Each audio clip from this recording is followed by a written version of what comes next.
Selamat pagi, saya Auta Singh, nombor handphone 0178722230. Ini ialah screenshot video yang dibuat oleh Chandra semasa saya lalu depan rumah dia. Saya pergi parking depan, saya borak-borak dengan itu dua special branch punya orang, yang dia cakap saya bawa orang untuk ugut dia, untuk kacau dia. Saya ada buat satu video sebelum kejadian hari yang ini. Bila dia jerit-jerit, dia kata mana polis, mana PDRM, mana ini, mana KDN, tak ada ambil tindakan pada orang yang bakar dia punya kereta, pecah dia punya rumah. Macam dia satu pejuang kemerdekaan Malaysia lah, pejuang perpaduan, penyatuan kaum di Malaysia lah. So dia demand itu macam lah, satu dunia punya polis mau turun dari rumah lah. So saya pun marah sama dia lah. Dalam satu video saya cakap, lu siapa? Lu punya mulut macam bontot ayam. You perleke agama Hindu, you perleke kaum India, you panggil dia orang botol kicap, macam-macam. So ada orang India sudah marah, dia ambil tindakan sendirilah. Macam pergi buat benda-benda macam tu lah. So you biar pasal sekarang you mau semua polis mari jaga sama you kah? Betul-betul pada malam tu ada saya terima panggilan. Ada orang cakap ada lebih 20 anggota depan dia punya rumah. So pasal saya tak ada puas hati kenapa polis mau hantar kepada seorang mulut bontot bontot ayamnya mulutnya pasal yang keluarkan kenyataan sendiri cari pasal punya orang, pergi jaga sama dia. Pagi saya pergi sana dalam 8 lebih, saya lalu depan rumah dia, saya nampak dia berdiri dekat luar dengan beberapa anggota polis dekat luar. So saya pun turun saya punya screen kereta, dia nampak tau, polis pun nampak saya satu orang juga dalam kereta. Saya cakap sama dia, Chandra, lu punya mulut punya pasal lu tengok apa sudah jadi. Itu mulut jaga sikit lah, you menyusahkan orang. Orang mau buka puasa pun tak boleh, mau pagi mau sahur pun tak boleh.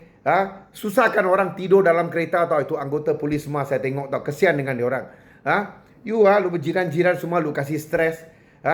Lu mulut tu jaga sikit. Dia start jerit. Auta Singh datang sini ugut saya dengan dia cakap, polis tengok Auta Singh ugut saya. Saya cakap, bodoh punya, lu cakap lu cikgu kan? Lu cikgu kan? Lu tipu punya cikgu tau. Lu tak tahu antara nasihat dengan ugut kah? Bodoh betul lah saya cakap. Then I just drive my car, pergi park dekat belakang sana. Sana ada saya punya kawan 2 orang lah, special branch yang saya kenal. Saya pun borak-borak dengan dia orang. So saya cakap sama dia, tujuan saya datang saya mau buat video, tapi special branch nasihat dia cakap tak payahlah. Saya pun tak jadi buat lah, tapi saya ada ambil gambar lah. Okay. You see, apa yang saya tak ada puas hati yang dia keluarkan tuduhan menipu tau. Dia lepas ini dia pergi buat report polis ke atas saya.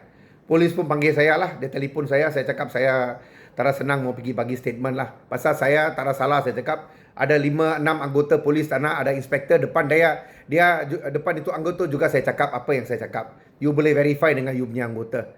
Itu bukan ugutan. You orang sepatutnya jangan ambil report dia, pasal dia tipu. And then dalam video yang dia sebar, dia kata saya bawa orang. Saya tak ada bawa orang.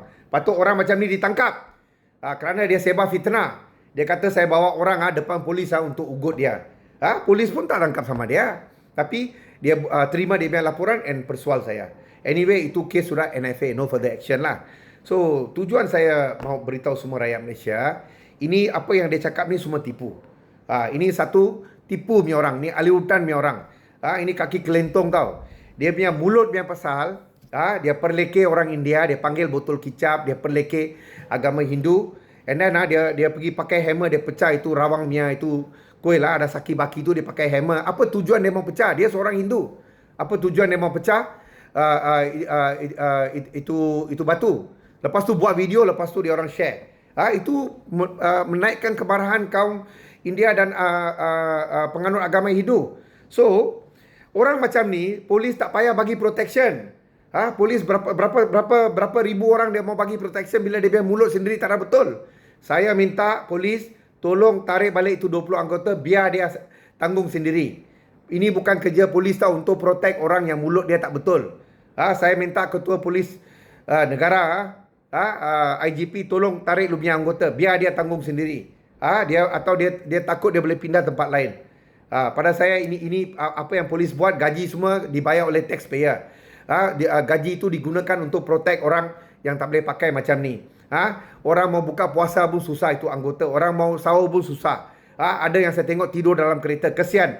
Cuti dia orang, saya dengar cuti dia orang semua anggota digantung. Until further notice.